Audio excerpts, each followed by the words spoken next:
మంచి చేసిన వాళ్ళని గుర్తుపెట్టుకోండి, చెడు చేసిన వారిని గుర్తుపెట్టుకోండి. ఇద్దరిని గుర్తుపెట్టుకోమని చెప్తాను. ఊరికే చూస్తూ ఊరుకోం. వైఎస్ఆర్ కాంగ్రెస్ పార్టీ బ్రతుకుతుంది. వైఎస్ఆర్ కాంగ్రెస్ పార్టీ ఈ రాష్ట్రాన్ని ఏలుతుంది అని కూడా ఈ సందర్భంగా చెప్తాను.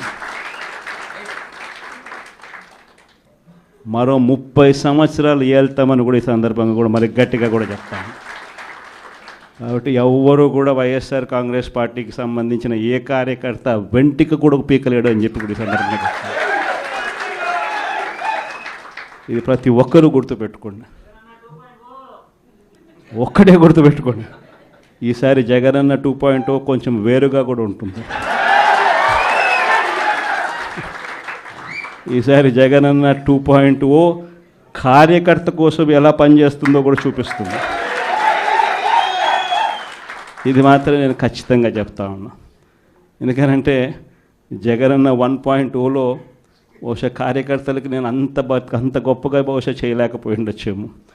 ప్రతి పథకము ప్రతి విషయంలోనూ కూడా మొట్టమొదటిగా ప్రజలే గుర్తుకొచ్చారు. ప్రజలకు మంచి చేయడం కోసమే నా టైం కేటాయించా, నా తాపత్రయపడ్డా, ప్రతి విషయంలోనూ దానికోసమే అడుగులు వేశా.